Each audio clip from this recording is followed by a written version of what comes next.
Bismillahirrahmanirrahim. Nanone nshuti bavandimwe, reka ntangire mbasuhuza ku izina ry'Imana Nyagasani nyir'ubutagatifu, nyir'amazina meza n'ibisingizo byiza bizira inenge. Uyu munsi nk'ibisanzwe tuje kurebera hamwe nanone amateka y'intumwa y'Imana Loti alayhisalam, amahoro y'Imana musakareho. Umunsi w'ejo twari twabonye ese Loti ninde, ni mwene nde, ese yaturutse he, ni gute yageze mu gihugu cya Kanani ari kumwe na se wabo Ibrahim alayhisalam. Uyu munsi rero tukaba tugiye kurebera hamwe ubutumwa bwe. Ese yatumwe kuri bande, ni ubuhe butumwa yazanye? Iki ni igice cya kabiri cy'amateka y'intumwa y'Imana Loti alayhisalam. Bavandimwe rero, mu mateka y'abantu ndetse n'intumwa z'Imana hari inkuru ivuga ku kwihangana, ku gushikama ku kuri no guhangana n'iyi si yuzuye umwijima, imyifatire mibi y'ubusambanyi ndetse n'ubutinganyi, nk'uko Loti alayhisalam yatumwe ku bantu nk'abo ngabo, abasambanyi, abatinganyi, abangizi b'ubwoko bukomeye. Muri izo nkuru rero hazamo iya Loti alayhisalam, umugaragu w'Imana wagiye mu bantu bari baraganjwe n'imyemerere n'imigenzo idahwitse, agenda nta kindi kimujyanye ari ukugira ngo abasubize mu nzira y'umucyo, inzira y'ukuri n'urumuri rubaganisha ku Mana Nyagasani, umuremyi w'ibiremwa byose. Loti, Imana imwishimire, ntiyatumwe mu gihugu cyari cyoroshye, ahubwo yatumwe mu bantu bari barataye umuco wo kubaha Imana Nyagasani, bava kuri kamere ndemano Imana baremeyeho yo kwiyubaha no kubaha amategeko y'Imana, ahubwo bava kuri kamere ndemano bemera ubusambanyi bw'amoko yose, bananga inama bagirwaga n'intumwa n'abahanuzi iyo babaga baje kubaburira.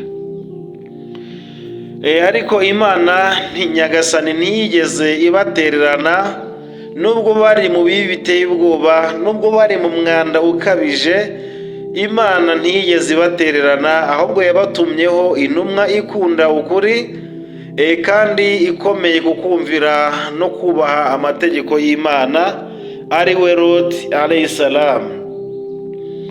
Inshuti bavandimwe rero, uhawe ikaze wowe ugeze kuri YouTube channel bwa mbere. Kora subscribe nyakugira Imana, kandi ukore no kunzogera kugira ngo ibiganiro nk'ibi by'amateka n'imyemerere buri uko tubishyizeho ujye uhita ubibona, ubashe kumenya ukuri. Namwe dusanganywe rero, mwe muri inshuti z'akadasohoka, niyo mpamvu mpora mbasabira imigisha ku Mana uko bwije n'uko bukeye. Bityo rero ntimugende mudakoze like, share na comment ngo musige ubutumwa bw'uko mwumvise iyi nkuru. Niba hari n'ibyo mwifuza ko twaganira ubutaha, mwabisiga muri comment nta kibazo. Muhawe ikaze rero kuri YouTube channel Abubadawa. Ikiganiro murakigezwaho n'umuvandimwe wanyu Masengesho Abubakar. Uyu munsi rero tuje kurebera hamwe ubutumwa bwa Loti alayhisalam, cyangwa se Loti,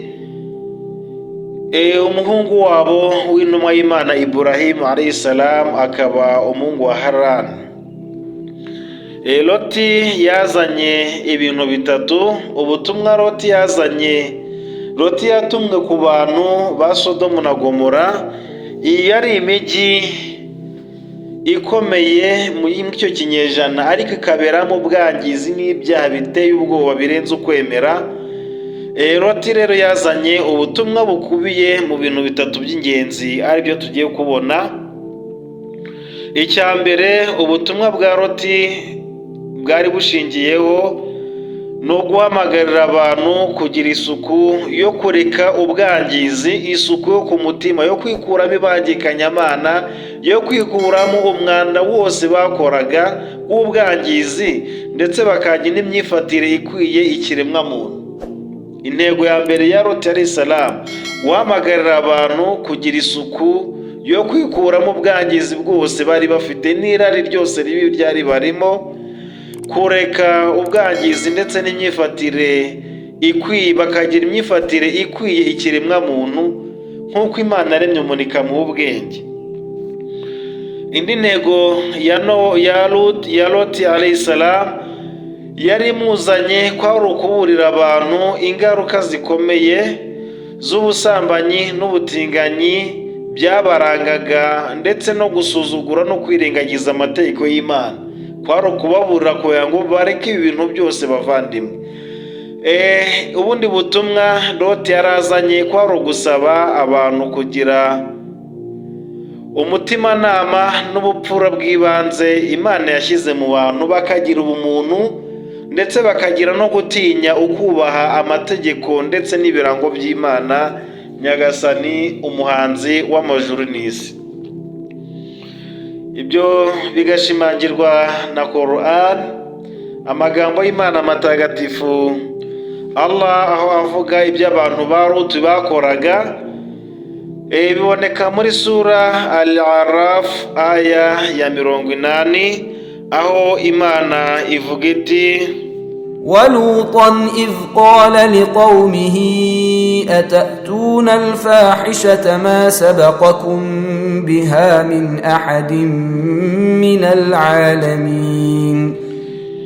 ngo unibuke yewe Muhammad ubwo Loti alayhi salam yabwiraga abantu be ati: ese murakora ibikozasoni bitigeze bikorwa na kimwe mu biremwa byabayeho mbere yanyu? Aya ni amagambo matagatifu Imana yahishuriye umugaragu wayo Muhammad sallallahu alaihi wasallam, aho yamubwiye iti, imubwira zimwe mu nkuru zaranze umukurambere we Loti, ati: unibuke yewe Muhammad sallallahu alaihi wasallam ubwo Loti yabwiraga abantu be ati: ese yemwe bantu banjye murakora ibikozasoni, ubutinganyi, ubusambanyi, ubwangizi bitigeze bikorwa na kimwe mu biremwa byabayeho mbere yanyu, bitigeze bikorwa n'ababanzirije? Ati rwose ayo ni amahano murimo.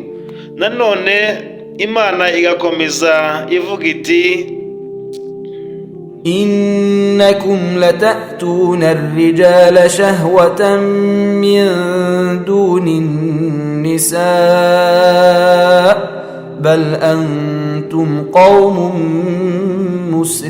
مسرفون. Loti amaze kuvuga ati, Imana imaze ngo unibuke Muhammad ubwo Loti yabwiraga abantu be ati: ese murakora ibikozasoni bitigeze bikorwa na kimwe mu biremwa byabayeho mbere yanyu? Ati rwose murakora amahano. Imana ikomeza ivuga iti rero kuri aya 81 ngo mu by'ukuri mwe murarikira gukora imibonano n'abagabo bagenzi banyu musize abagore beza Imana yabaremeye, ahubwo rwose mwe muri abantu barengera amategeko y'Imana. Loti amaze kubona ko ubutinganyi banze kubureka, yarababwiye ati: mu by'ukuri mwe koko yemwe bantu banjye murarikira gukora imibonano n'abagabo bagenzi banyu, mugakora ubutinganyi ku manywa y'ihangu musize abagore beza Imana yabaremeye. Loti ati: ahubwo mwe muri abantu barengera amategeko ya Nyagasani. Aba bantu rero bari abantu koko babaga mu byaha bikabije biteye ubwoba, ariko Loti ntago yigeze ahwema mu kubahamagarira kureka ubwangizi ngo bagane inzira ya Nyagasani Allah subhanahu wa ta'ala. Nk'uko mubizi rero dukoresha na Bibiliya, umunsi tugiye inkuru ya Loti ivugwa mu Itangiriro igice cya 19, aho abantu b'i Sodomu na Gomora bari buzuye ubusambanyi, ubwicanyi, ubutekamutwe n'ubugome bw'amoko yose. Abantu b'i Sodomu na Gomora bari babi birenze urugero, birenze ukwemera, nk'uko bishimangirwa n'imvugo iboneka mu Itangiriro igice cya 13 uhereye ku murongo wa 12. Aburahamu atura mu gihugu cy'i Kanani, Loti atura mu gihugu, atura mu midugudu yo muri cya kibaya, yimura ihema rye agera i Sodomu. Urumva abo hano n'igihe bimukaga bavuye muri Iraq, nuko Aburahamu ageze muri Kanani atura mu gihugu cya Kanani, ariko Loti atura mu midugudu yo muri cya kibaya, yimura ihema rye agera mu mujyi wa Sodomu na Gomora. Ngo kandi abantu b'i Sodomu na Gomora bari babi, bari abanyabyaha, bacumura ku Uwiteka ijoro n'amanywa. Nanone tukajya mu Itangiriro igice cya 18 umurongo wa 20, haravuga ngo Uwiteka aravuga ati, ubwo gutaka kw'abaregera i Sodomu n'i Gomora ari kwinshi, ibyaha byabo bigakabye cyane, ndamanuka ndebe ko bakora ibihwanye rwose no gutaka kw'abaharegera kwangezeho, kandi niba atari ko bimeze ndabimenya. Iyi ni Bibiliya ishimangira neza igahuza na Korani ko abantu ba Sodomu na Gomora bari abantu babi, bari abangizi by'indengakamere birenze ukwemera neza. Bibiliya na Korani mwumva ko bihuza, nshuti bavandimwe. Hadisi rero, ibivugwa muri hadisi, imvugo z'intumwa y'Imana Muhammadi, amahoro n'imigisha bimusakareho, bigaragaza ko abantu ba Lutu alayhi salam bakoze icyaha cy'ubutinganyi bwa mbere mu mateka y'isi. Iyi mvugo igaragaza ko aribo bantu bakoze ubutinganyi kuva isi yaremwa. Iki cyaha cyatangiriye ku bantu ba Sodomu na Gomora, aho intumwa y'Imana rero ivuga iti, abantu ba mbere bakoze icyaha cy'ubutinganyi ni abantu ba Sodomu na Gomora, batumweho intumwa y'Imana Lutu alayhi salam, kuko nibo ba mbere bakoze ubwo busambanyi mu mateka y'isi. Bivuze ngo umuntu wese uzakora ubutinganyi kubera ko bwigishwe n'abantu ba Sodomu na Gomora, iki cyaha kizabagarukaho. Iyi mvugo rero, iyi hadith ivugwa muri Suna ya Al-Kubra ndetse na Ibn Abbas, Imana imwishimire. Uko rero abantu ba Lutu alayhi salam bitwaye ku butumwa, ubwo Loti yari abazaniye ubutumwa, ese babwitwayeho bate? Ko bakoraga ubwangizi, bagakora ubusambanyi, bagakora ubutinganyi, bagakora amanyanga atandukanye, yewe bari baranazirije no gucumbikira ababagana, cyari kizira. Ese Loti alayhi salam abazaniye ubutumwa bwo kubahamagara kureka ibyo bibi bakoraga, babwakiriye bate? Uko bwakira kwabo rero, babwakiriye nabi, ntabwo babwemeye. Ahubwo Loti alayhi salam yarabigishaga, yemwe bantu mureke ubwangizi, mwemere Imana, mugaruke kuri kamere ndemano, Imana ibabarira ibyaha byanyu. Iyo babwiraga gutyo, baramunyegaga, bakamuseka, bakamusuzugura, kandi nk'ibyo bidahagije, batangira kumusaba kuva mu gihugu cyabo, kubera ko bari bazi ko atari igihugu cye, yaravuye kure. Ati ngo yigize intyoza mu kuvuga, natuvire mu gihugu asubire yaturutse, areke twe dukomeze ibyo dukora. Ibyo bigashimangirwa n'amagambo y'Imana matagatifu aboneka muri Sura Al-Araf aya ya 82, aho Imana nyir'ubutungane ivuga iti, وما كان جواب قومه إلا أن قالوا أخرجوهم من قريتكم إنهم أناس يتطهرون. ngo nta kindi gisubizo iyo yababwira ngo nimwemere Imana, muve mu bwangizi, mugarukire Imana, ngo nta kindi gisubizo abantu be bamuhaye uretse ko bavugaga bati nimubirukane, mwirukane Loti n'abamwemeye mu mudugudu wanyu, kuko mu by'ukuri ari abantu bigira abere. Subhanallah, murumva aya magambo bakoreshaga abavandimwe, ati nta kindi gisubizo abantu be yatumwemo bamuhaga uretse kuvuga bati nimubirukane, mwirukane Loti n'abamwemeye mu mudugudu wanyu, kuko mu by'ukuri ari abantu bigira abere. Aho kumva rero inama ze, bavandimwe bahisemo kwigomeka. Imana iturinde kuba twaba abantu babi nk'aba ngaba bahuye n'umugaragu w'Imana Loti alayhi salam. Aho kumvira inama ze, ahubwo bahisemo kwigomeka, batera umugongo amagambo yababwiraga, ubwo yabamagariraga kwemera Imana no kureka ibibi, ahubwo barushaga kubikora. Bagize ubujiji bwo kwanga kumva ijambo ry'Imana, bakunda ubusambanyi butigeze bubaho mbere, kandi banze kugira isuku y'imyifatire myiza mu kumvira Imana, ahubwo biyemeza gukora ibyo Imana yanga urunuka. Bamwe rero baramubwiraga ngo twe tuzajya dukora ibyo dushaka, azajya arababwira ngo nimwemere kuba abagaragu b'Imana, nimuze ku ijambo ry'Imana rigororotse, nabo bakamubwira ngo twebwe, bakikomanga ku gatuza bati twe tuzajya dukora ibyo dushaka.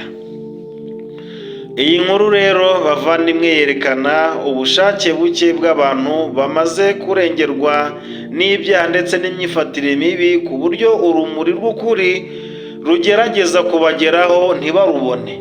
Loti alayhi salam yaje ari ukubaburira ibihano n'umujinya Imana wendaga kubabwira, ariko kubwo kugwa mu isayo y'ibyaha ntibigeze bamenya ko ari urumuri rubaze ngo barugane, ahubwo baruteye umugongo bararuhunga.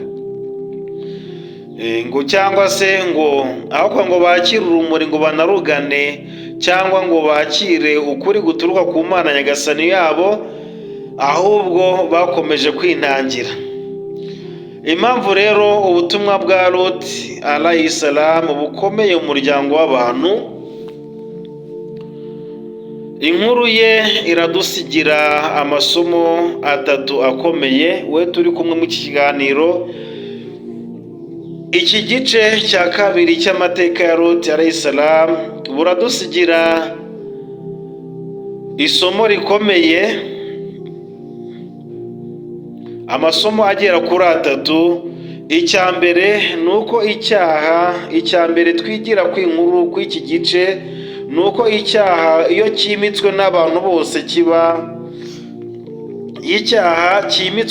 bose kibakururira ibihano n'umujinya w'Imana Nyagasani Allah subhanahu wa ta'ala. Imana iturinde kuba twaba mu bo yarakariye, kubera ko warakariwe n'Imana nta wundi wamwishimira. Bityo rero abantu bose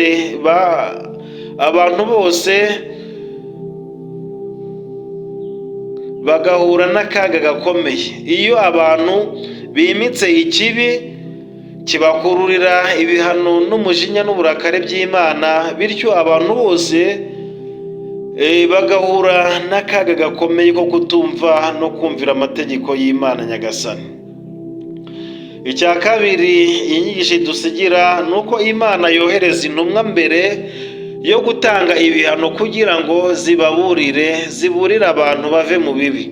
Ntabwo Imana ibiro guhana gusa, ahubwo na nyuma ko ducumura idushakira ibyiza, ikatwoherereza intumwa, nk'uko Imana ivuga ngo walaqad ba'athna fi kulli ummati rasulan an i'budu llaha wajtanibu at-taghut faminhum man hada Allah wa minhum man haqqat alayhi dalal.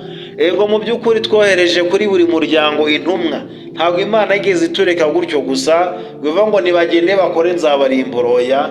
Imana yohereje kuri buri muryango intumwa kugira ngo zibamenyeshe amategeko n'amabwiriza y'Imana, zibigishe gusenga Imana imwe rukumbi. Ngo nuko bamwe barayobotse, abandi muri bo ubuyobe burabataha. Imana rero yohereza intumwa mbere yo gutanga ibihano kugira ngo ziburire abantu.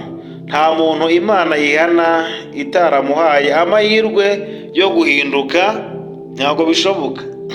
Imana nta muntu igihana uretse ko ibanza kumuha amahirwe yo kwisubiraho ngo irebe ko ahinduka. Icya gatatu ni uko ubusambanyi buhanagura imico myiza.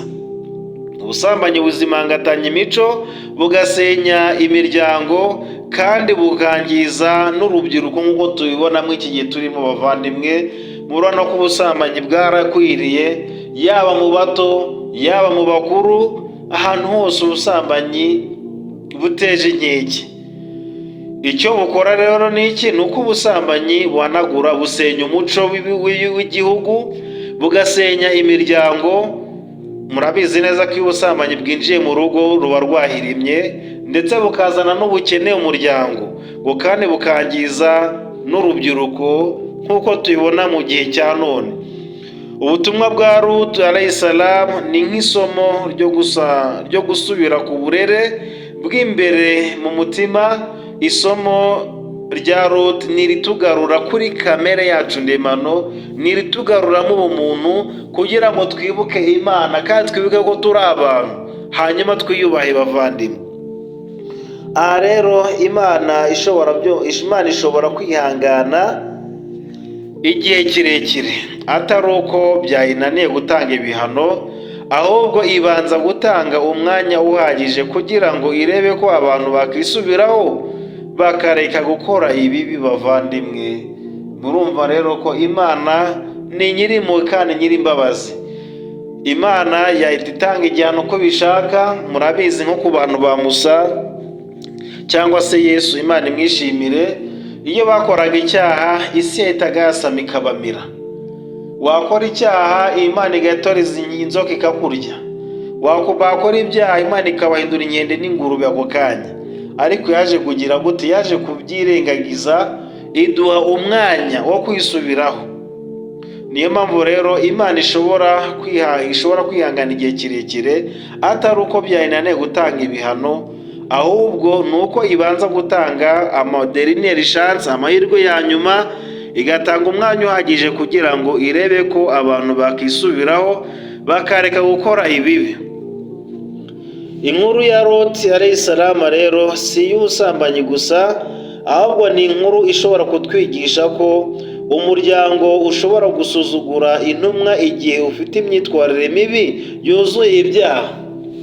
Igihe abantu bamaze kurenga urugero mu kwigomeka ku mategeko y'Imana, iri somo riratwereka ko umuryango ubwawo iyo sosiyete yoherejwemo intumwa ishobora kwanga no gusuzugura intumwa yoherejwe na Nyagasani.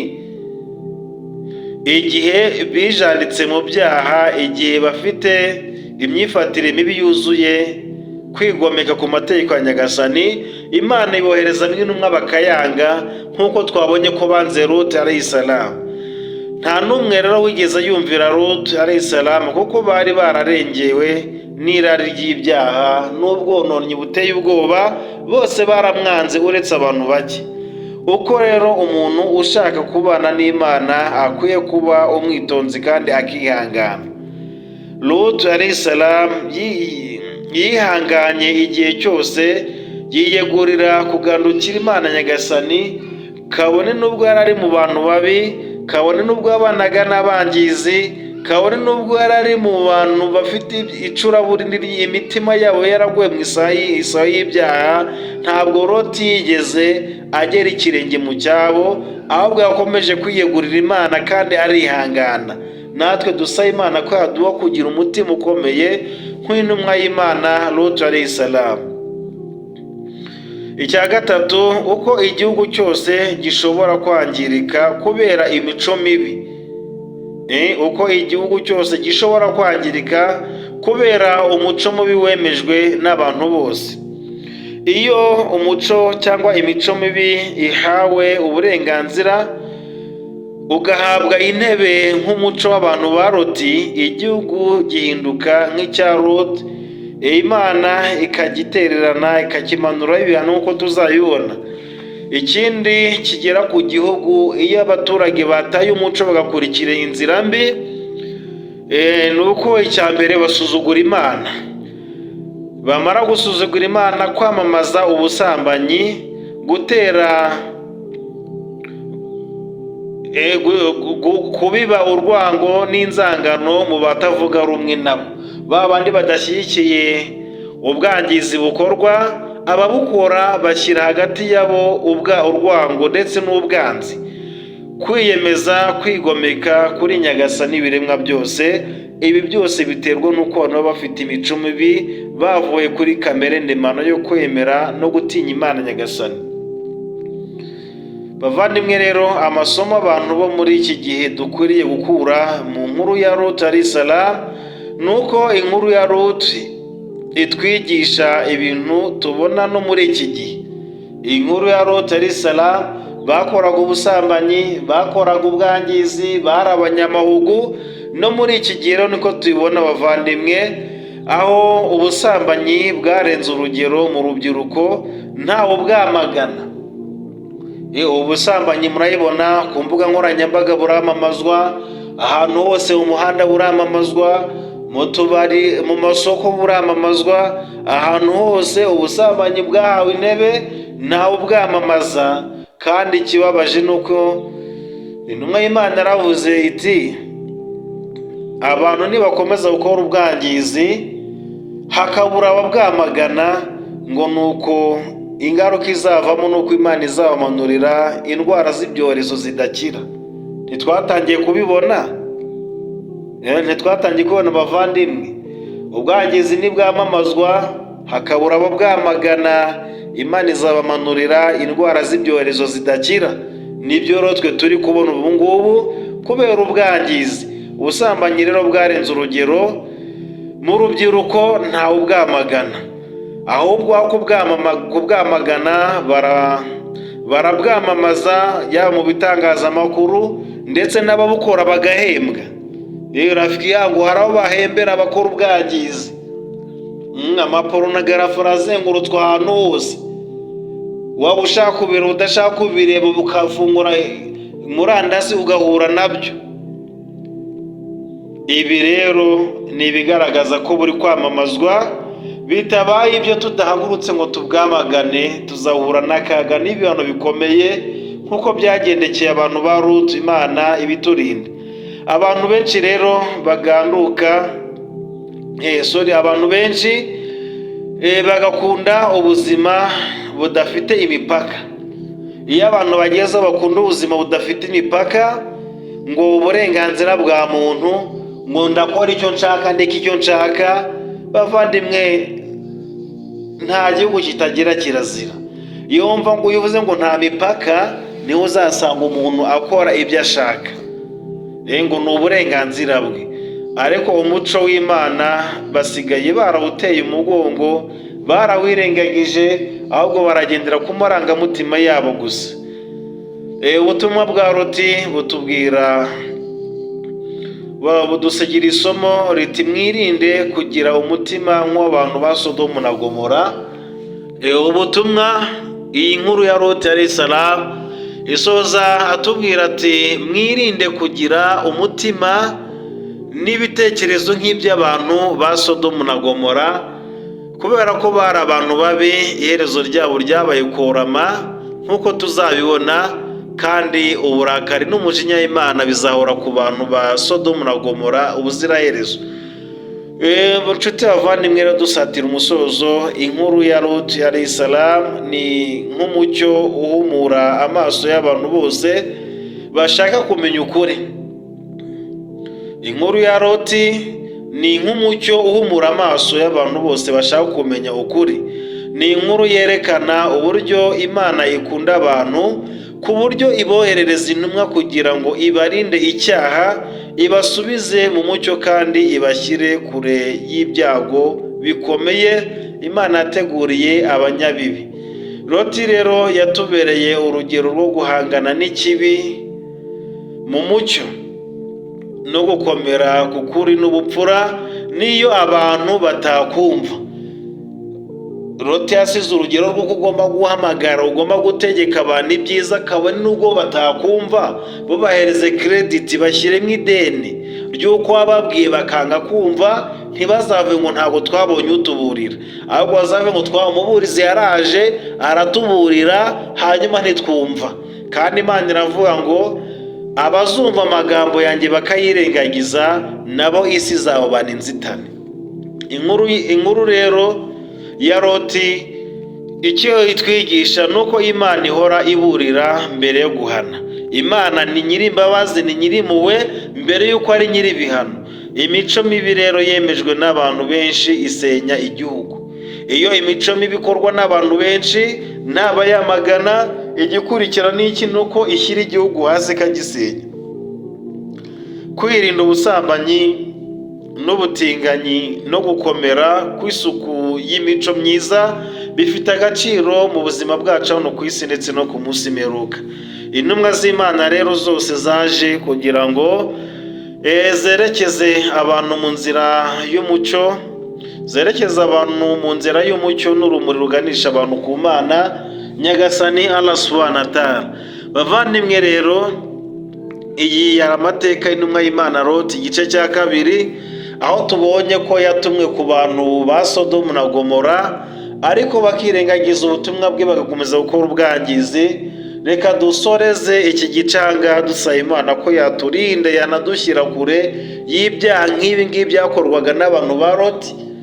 Dusaba Imana ko yaturinda ubwangizi, kandi dusaba Imana ko yaduha kuba abanyarwanda beza, bamwe bari ku muco, bahuriza hamwe kubaka igihugu, hanyuma bagashakira hamwe inzira, bagafata umugozi ukomeye w'inzira igana kwa Nyagasani, ariyo kumvira amategeko n'amabwiriza ya Nyagasani Allah Subhanahu wa Ta'ala. Bityo rero bavandimwe, reka gushimira uwo tugeranye kuri uyu munota. Imana ikwishimire we n'abawe. Niba wumviye inkuru hari icyo igusigiye, niba wumva hari icyo ikumari, niba wumva hari inyungu ikuyemo, kora like, share na comment. Duhure mu biganiro by'amateka igice cya 3 cy'ubuzima bwa Loti alayhi salam. Amahoro y'Imana n'imigisha nibyo mbifurije. Assalamu alaikum wa rahmatullahi wa barakatuh.